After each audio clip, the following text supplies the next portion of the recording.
nós, porque eles estão mexendo na Constituição, então eles estão ferindo o nosso direito de qualquer forma. E dessa forma de inclusão, eu só posso dizer essa parte, né? É dizer para que eles não mexam na Constituição, senão eles mexem com todo o que já está garantido, até a gente, que é estudante. Por mais que a universidade já tenha todo um processo, mas como é que a gente vai saber de fato se o nosso direito está garantido, se na Constituição não está? Então, isso é uma preocupação muito, muito grande para a gente, né? Por isso que quando a PIB chama, a gente vai nas ruas, né? Enquanto estudante, a gente manifesta, faz os nossos manifestos, porque são relatos muito preocupantes para os povos indígenas que estão dentro desses espaços, principalmente a gente enquanto estudante. Porque se de fato acontecer eles tirar a Constituição, a lei que protege, que garante o nosso direito, e talvez a gente nem faz mais parte da universidade. Talvez eles podem até fechar o processo seletivo e com isso eles podem até cortar a bolsa permanência dos estudantes, que também é garantido. Então tudo isso mexe com a gente. Então hoje a gente está vendo que cenário que estamos vivendo, né? Que cenário que a gente quer, para o cenário poder garantir a nossa inclusão, eles não mexerem na Constituição. E a gente está, assim, todos os eventos a gente fala isso, porque não adianta a gente falar de uma inclusão se lá no Congresso não está sendo garantido.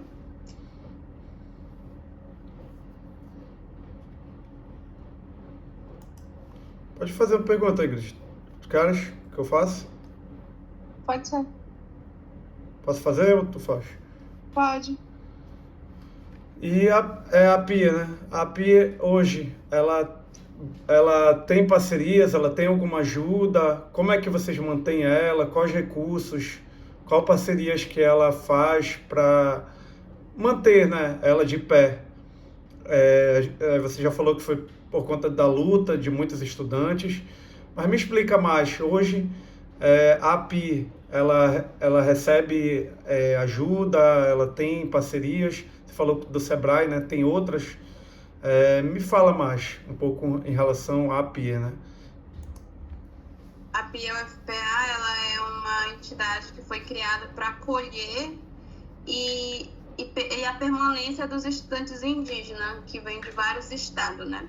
A PIA-UFPA hoje, ela não é uma instituição que mexe com recurso, por exemplo, essas outras coisas, mas tem parceria com várias entidades, vários movimentos não governamentais, como o Greenpeace, como o CIMI, né?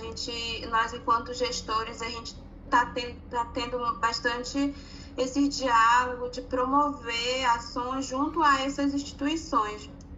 A PIA-UFPA ela foi a primeira associação no Brasil dos estudantes que foi criado. Então ela tem um histórico muito grande aí, ela é muito reconhecida no Brasil todo e internacional, porque hoje a gente tem parceria também internacional com as universidades de Bolívia, por exemplo. Eu estava em Bolívia em junho e a gente firmou parceria com a universidade de lá e com as Caritas de lá, de Bolívia.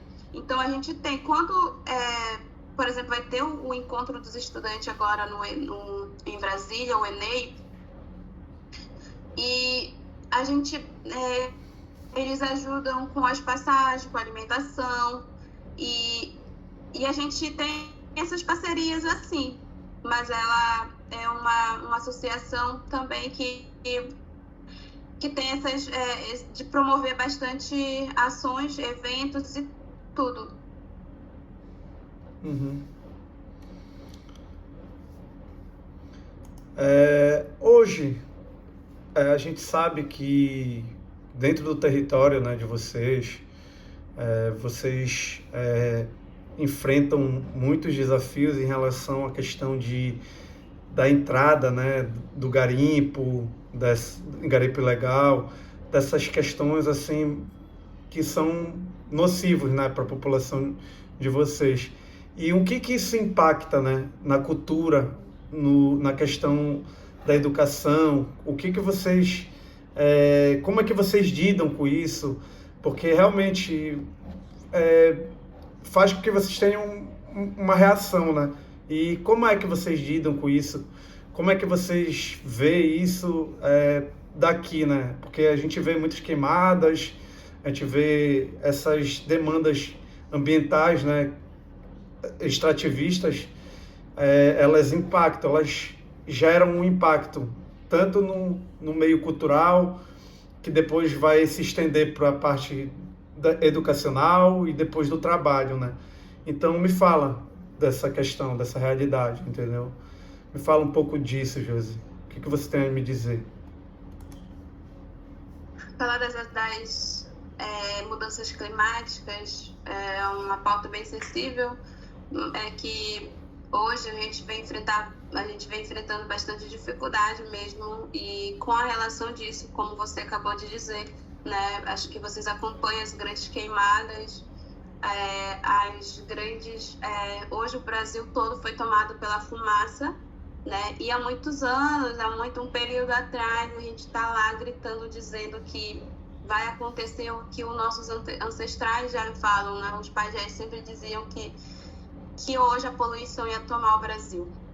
Só que o mundo não escutou ainda, né? Porque a gente fala de uma maneira diferente, o mundo é visto dessa forma.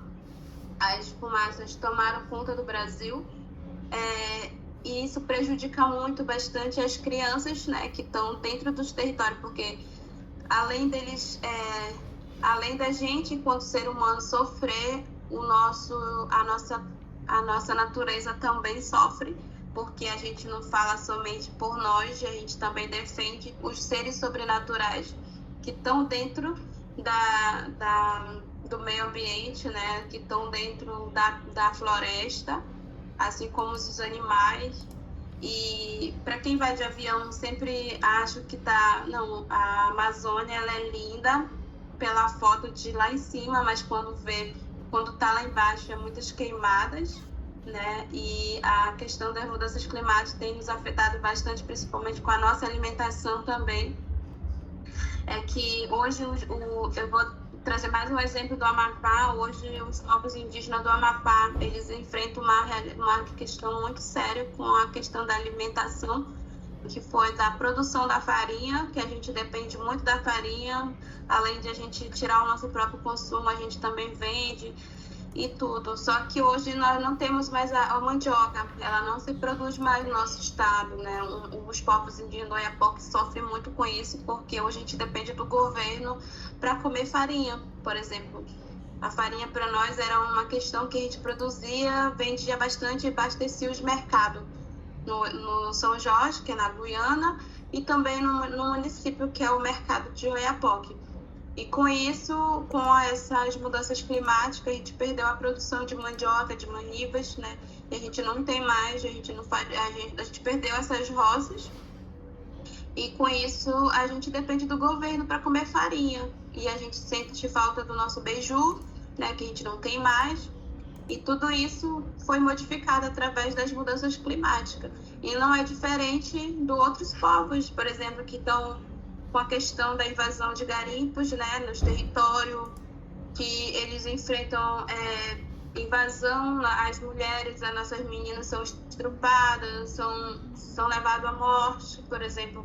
Tudo isso são impactos que estão acontecendo sobre os garimpos dentro das terras indígenas.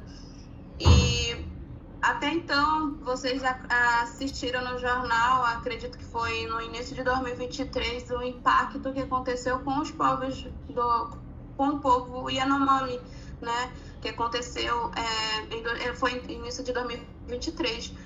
Isso aconteceu e foi uma questão muito séria mesmo. Até hoje, a gente ainda está buscando soluções para tentar construir uma nova vida com o povo Yanomami, né, que está sofrendo. E hoje a gente enfrenta também a questão dos grelagens dentro dos territórios indígenas, né? Lá acho que é o Rio Grande do Sul, né, em Santa Catarina, lá com os parentes do Guarani Kaiowá, que estão sendo massacrados todos os dias, né? Logo no início desse mês, a gente viu bastante violência que aconteceu. E é lógico, a fumaça tem matado bastante gente também nos territórios. Isso é uma questão muito ofensiva para a gente, porque quando agride o indígena, agride a floresta, né? Agride a Amazônia, não é somente a gente. Então, isso é uma questão que a gente tem denunciado não somente no Brasil com o governo, mas também com os governos de outros países, porque nossas lideranças foram denunciar nas COPs que aconteceram anterior, né? E se hoje vai ter a COP30 foi por causa dessas pessoas, dessas lideranças que saíram dos seus territórios e foram até outros estados, outros países para denunciar sobre o impacto que está acontecendo sobre as mudanças climáticas no Brasil, para que a gente possa garantir um mundo melhor, porque nós, né, é os povos indígenas que seguram praticamente o planeta, né? O planeta ele está todo ferido, machucado com tudo isso. Então, se a gente falar de mudanças climáticas, a gente fala do pulmão da Amazônia que a gente está inserido hoje, né? Mas mesmo assim, tem muitas pessoas que não reconhecem que estão no pulmão da Amazônia, porque nós aqui em Belém ele é visto como floresta, como indígena, né? Então, mas mesmo assim tem outras pessoas que não reconhecem suas culturas, suas raízes, né? Voltando à questão do preconceito, é muito permanente ainda de eles enxergar que o Brasil é território indígena, né? Que o Brasil, o futuro é ancestral e tudo aquilo, né, que a gente está vivendo hoje com as mudanças climáticas. Sim. Em relação a isso que vocês estão passando, vocês notam muita carência e deficiência nas atitudes governamentais, que eles não conseguem suprir as necessidades de vocês? Com certeza, né? Ontem eu estava assistindo a questão da fumaça que invadiu Manaus, né? Por exemplo, Manaus hoje muitos voos foram cancelados em Manaus por essa questão e a gente vai à porta, os gabinetes dos governos para tentar a solução. E é difícil, é bem difícil o diálogo e o governo não se manifesta, além de produzir fake news, né? Além de dizer para a comunicação, não é uma questão séria e a gente vai tentar minimizar, não foi desse jeito, mas a gente sabe que foi daquela forma, né? Que não foi... A própria ministra Marina, ela destacou em alguma mensagem na rede social que na investigação anterior que ela fez, talvez foram por isso que está tendo mais incêndio no Brasil agora. E aí isso também nos preocupa bastante, porque com a retomada de algumas comunidades indígenas, isso tem a nos preocupado, porque falar do genocídio que está acontecendo com o povo guarani é através dos incêndios, porque eles querem de qualquer fato expulsar os povos indígenas daquele território para ser retomada. E isso tem a nos preocupado recentemente bastante. Então a gente já pensa que tudo a fumaça que está sendo invadida no Brasil é por causa dos grileiros, né? Eu acho que é essa a palavra. E aí ela nos preocupa e o governo não se posiciona, né? Não tem essa ação para brigar e matar o fogo, apagar o fogo, e o pessoal está sofrendo bastante com isso, né? E pelo que eu vi, a seca na Amazônia é muito forte, né? Aqui mesmo em Santarém, e o que a gente tem percebido que cada vez os rios estão secando e o povo está ficando com sede. Teve um vídeo que foi circulado recentemente pelo indígena que está dizendo que daqui a pouco eles vão morrer de sede. Vai ter, as crianças não podem mais brincar porque não tem água, não chega água. E a secagem dos rios está sendo muito rápido e o clima esquentou bastante devido ao fogo. É muito complicado, muito sensível, né, esse tema. E hoje, né, a gente vê muitas essas questões, né, em relação a vocês de queimadas, dessa exploração, né, prejudicial, né, que se tem dentro dos territórios. E assim, como você falou, né, o governo faz bem pouco, às vezes eu vejo muito que o governo faz muito discurso, mas as ações são bem limitadas, né? Ou então superficiais. Exato, são ações que no caso só para querer se manter no poder, né? Essa que é a verdade. E assim, esses desafios são bem difíceis, né, para vocês. E assim, é bom entender essa demanda para poder a gente já começar, né, a fazer o nosso material. Hoje, Josi, você tem uma visão otimista em relação ao cenário atual? Você acha que daqui a um tempo, como é que você vê a população indígena dentro da sociedade? Como é que você enxerga eles daqui a um tempo? Você tem uma visão otimista? Ou você acha que vai piorar? Você acha que cada vez mais o mundo vai ficando pior para vocês? Me fala mais, discorre um pouco mais sobre esse tema. O intuito hoje é melhorar bastante, é melhorar a sociedade, é melhorar os espaços governamentais que a gente tem, né? É ter mais essas ações mais amplas, né? Principalmente a presença do indígena na sociedade, diminuir o racismo, diminuir as violências que estão acontecendo, os massacres que estão acontecendo, é o Brasil nos respeitar, né? Mas hoje também a gente fala muito sobre a política da bancada do COCAR. Foi uma estratégia que a gente conseguiu pensar para que o Brasil possa nos respeitar de uma forma mais sinceridade, de uma forma mais respeitosa, né? Que os povos indígenas têm passado e têm enfrentado.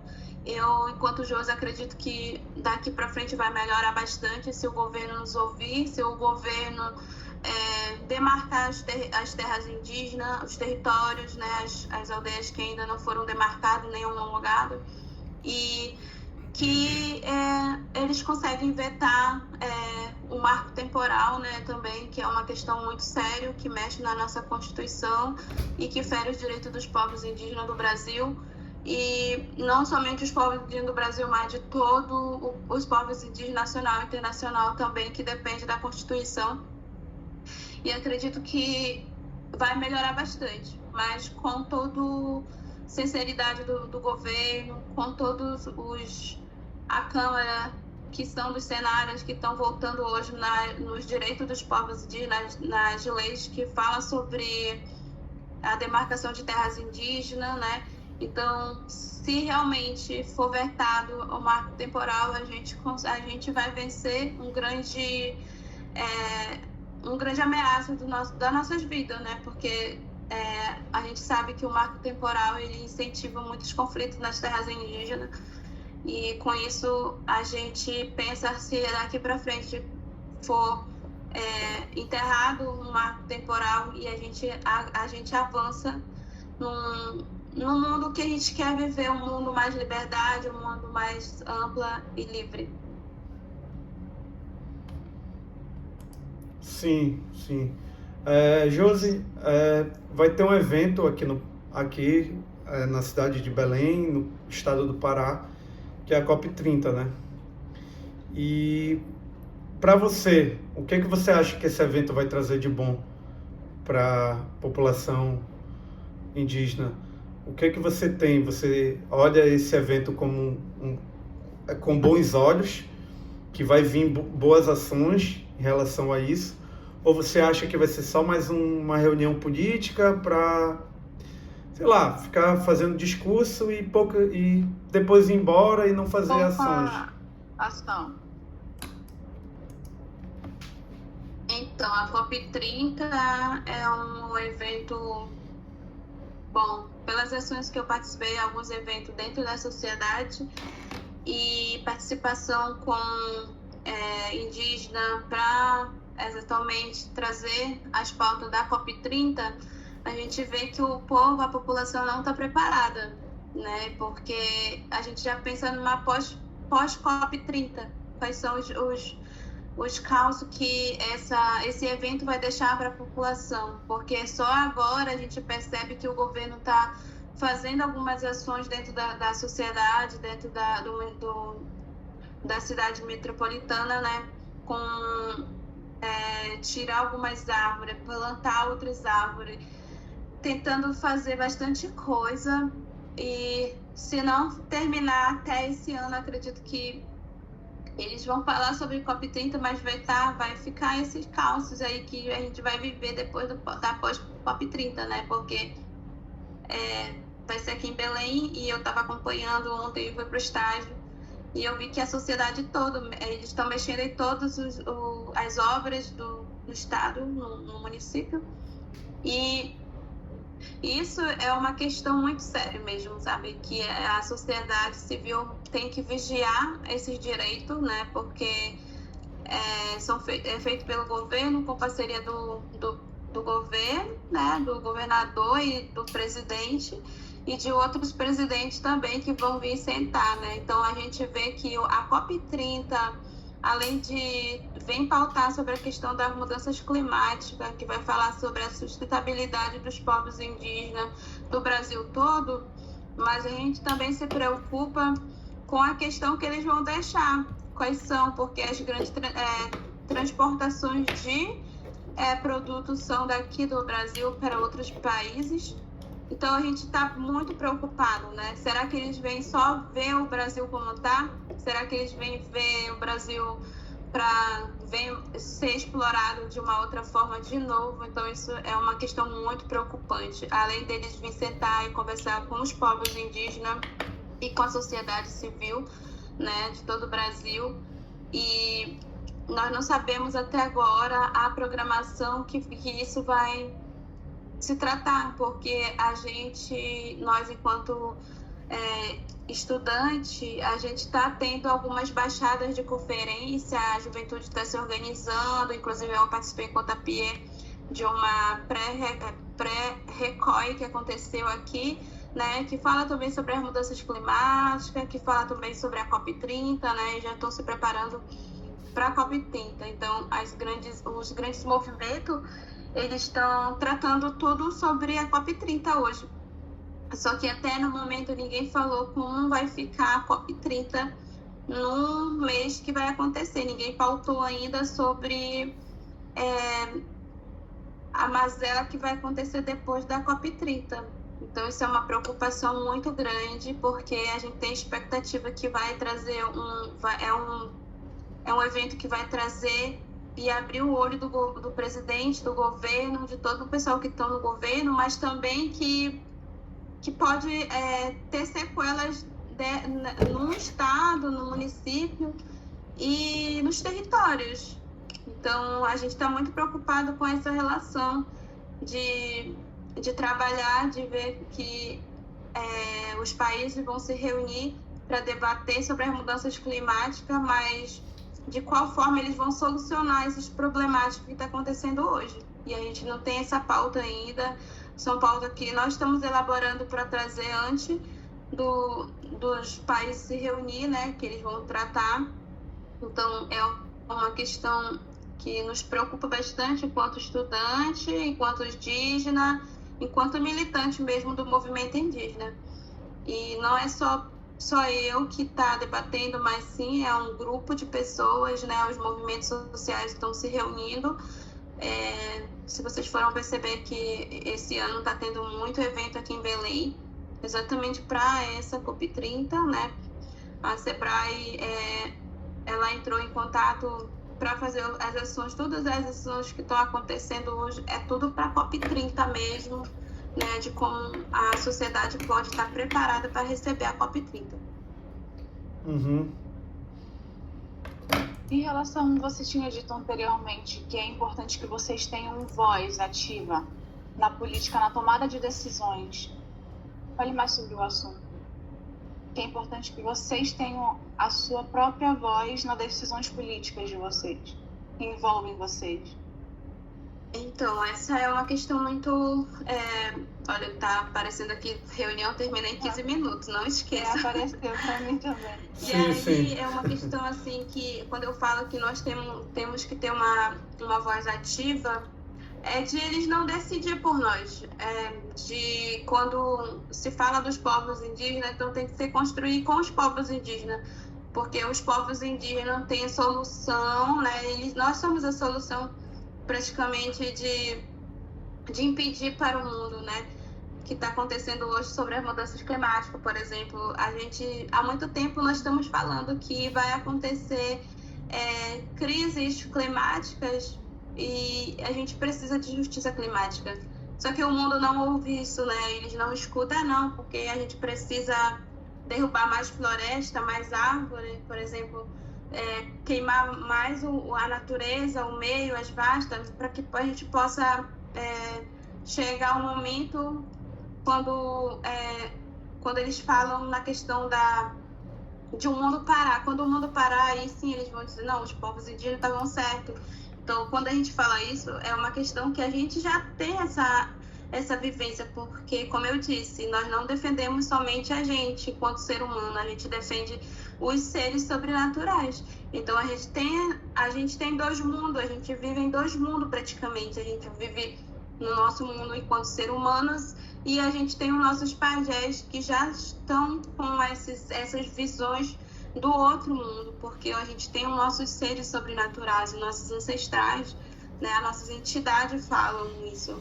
Então, quando nós não somos ouvidos, é tipo isso, é tipo um não indígena falar por nós, é não conhecer a nossa realidade, é pautar sobre os povos indígenas, mas com uma outra visão, e não pautar com os povos indígenas e não ouvir os povos indígenas, porque quem sabe da realidade são somente os povos indígenas. Então, quando eu falo essa questão, é trazer mais a voz do indígena e ser ouvido e ser pautado com os indígenas.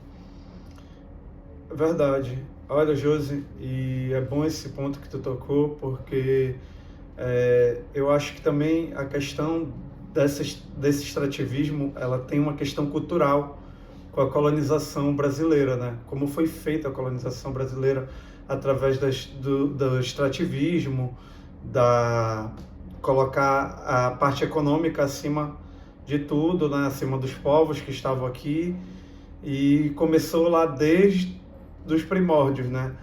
E hoje, analisando, né, a parte, eu vejo que essa questão de derrubada de árvore, do extrativismo mineral dentro dos territórios, e isso tem muito a ver com a organização econômica brasileira, e também com essa questão que você acabou de falar, que realmente o índio ele não é chamado para participar das coisas.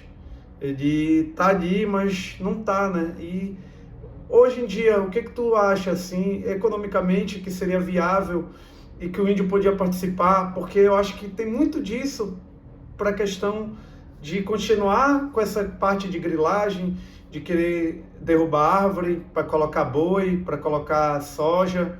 E eu vejo que essa questão tem parte muito de um princípio extrativista antigo, né? Tipo, e hoje em dia a gente sabe que a gente precisa ter uma floresta em pé. Uma floresta em pé faz com que as pessoas tenham uma saúde, uma qualidade de vida melhor, entendeu? Porque as crises climáticas, elas acabam, né, com a gente. E vão acabar se a gente não fizer uma ação que possa ser que a floresta se mantenha de pé, né? Então, na tua visão, quais ações econômicas que tu acha que seria viáveis dentro da floresta para que a floresta continuasse em pé, né? E que a gente consiga levantar essa bandeira da sustentabilidade, né?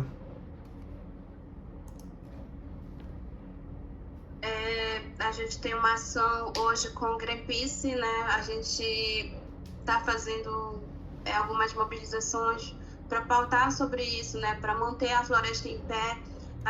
não agredir o mundo, não agredir o meio ambiente, porque a educação ambiental hoje, eu não sei se vocês perceberam que hoje o governo vai falar sobre a educação ambiental, sabendo que há muito tempo a gente já faz isso, né? A gente já faz isso, por exemplo, o próprio petróleo no Amapá está sendo uma questão muito vista agora na costa do Amapá. E como é que a gente vai falar de proteger o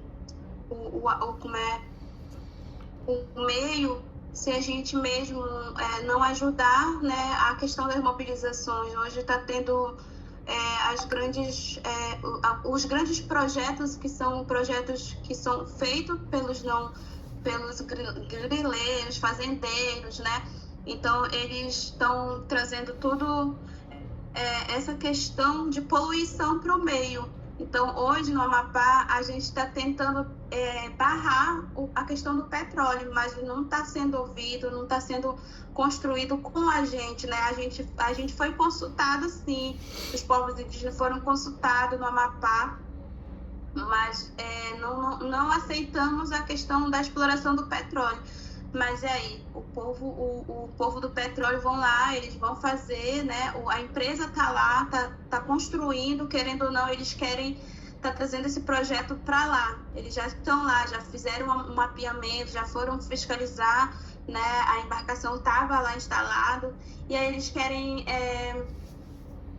Eu não sei se vocês já viram falar do Belo Monte, o que aconteceu no Belo Monte, e... é isso, eles querem trazer o petróleo como foi feito no Belo Monte, né, com as barragens elétricas. Então, isso é uma questão que tem nos preocupado bastante, né, e o que a gente pede hoje é que a população e que as pessoas que nos apoiam, que mobilizam junto com a gente, que somam força nas redes sociais, que postam nossos cards que a gente posta e que contribuem com os povos indígenas, né? Essa eu acho que é uma das soluções que a gente tem mobilizado bastante hoje, né?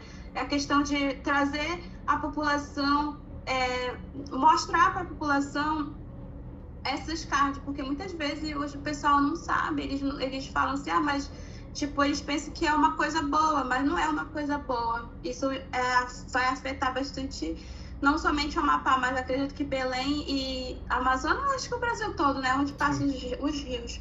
Porque hoje a gente já descobriu até que tem se vazar petróleo, ele entra nas comunidades indígenas. Na minha aldeia, por exemplo, a gente depende do amaré. Então, o amaré, ele vaza, ele vai. Então, se isso vazar, ele vai afetar a minha aldeia de qualquer forma, porque nós somos as primeiras que vai enfrentar isso.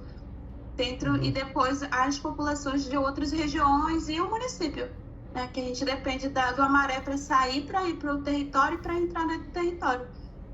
Então, essa é uma questão que a gente se preocupa. Então, para a gente ser apoiada de qualquer forma, é a divulgação dos cards, é a divulgação de mobilização, apoiar as causas indígenas, para que a gente possa manter a Amazônia de pé.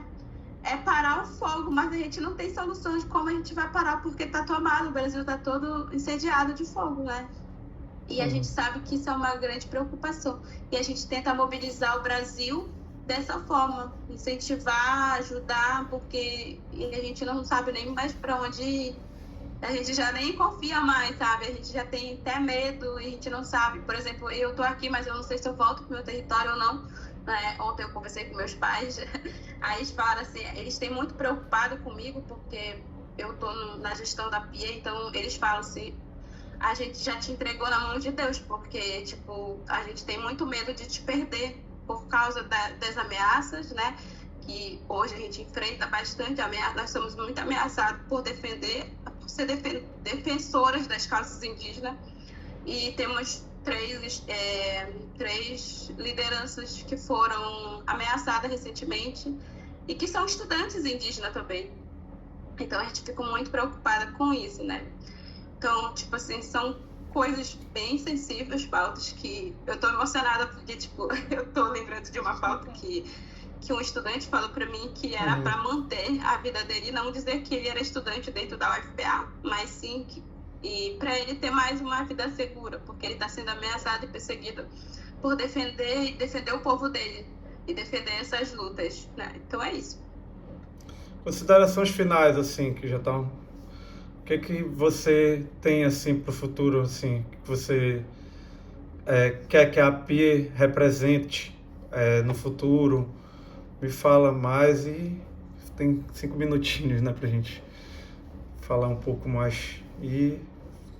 A PIE a gente quer que fortalece, né? E a gente eu vou estar até dezembro na gestão, vai ter a nova eleição agora em dezembro, a gente vai eleger nova gestão, mas a gente sempre vai estar acompanhando, porque a gestão não pode ser ido dessa forma, né? A gente precisa muito de apoio, parceria. A PIE, ela é uma gestão que foi construído e sempre está nesse nível de buscar e solucionar alguns problemas, permanência dentro da universidade, esse acolhimento diferente que a gente tem, porque hoje a PIE ela é muito buscado, sabe, para projeto, para pesquisa acadêmico e para pesquisa de mestrados e doutorados. Então, a gente faz o quê? A gente tem que fortalecer a PIE para que a gente possa construir juntos, né? Construir diálogos positivos e avanços dentro da universidade. Dentro da UFPA e fora da UFPA também, porque além de nós estar na universidade, a gente vai muito além do muro da universidade. Sim, verdade. Pois é, Josi, quero agradecer a tua participação. Obrigado por ter sido solícita, por ter explicado muita coisa pra gente, ter desconstruído mais a gente, ter feito a gente... o nosso olhar. Ter feito a gente enxergar mais vocês e saber mais, né, da realidade. E, tipo, foi muito bom pra mim. Foi uma experiência excelente. Obrigado, tá? Quero te agradecer. Obrigada ao Anderson também. Anderson, obrigado, tá? Muito obrigada. Eu que agradeço. Desculpa, eu acabei me emocionando, que são pautas tão sensíveis Não, mesmo. Que isso. É isso. Agradecer a professora, né, pelo contato. Qualquer coisa, estamos por aqui, ao bloco da inclusão. Né? Se vocês quiserem visitar a sala, agora vai ficar aberto, porque a gente conseguiu instalar um novo ar-condicionado. Estava fechado por esse motivo, mas agora a gente tinha ido lá. A gente está atendendo também lá. E se vocês quiserem passar lá também para conhecer o espaço, ficam à vontade. Essa semana, outra semana, a gente já vai estar... Todo mundo vai estar na associação. E é isso. Nossas vidas são bem corridas, mas a gente está atendendo. Uhum. A Pia tem a página no Instagram, se vocês quiserem eu já tô seguindo. seguir. E também tem no Facebook. Sim. Agora que eu vou entrar nas redes para ver. Esses tempos a gente estava muito, muito ocupada mesmo. Uhum. E é isso. Qualquer coisa, estamos por aqui. Obrigado, tá, Josi? A gente vai se falando, tá? Até mais, Anderson. Obrigada. Obrigado aí por tudo. Encontro. Até o próximo. Até a gente conhecer pessoalmente. Vamos sim. Obrigada, tchau, tchau. Tchau. Tchau. Falou, vou botar o vídeo lá. Beleza.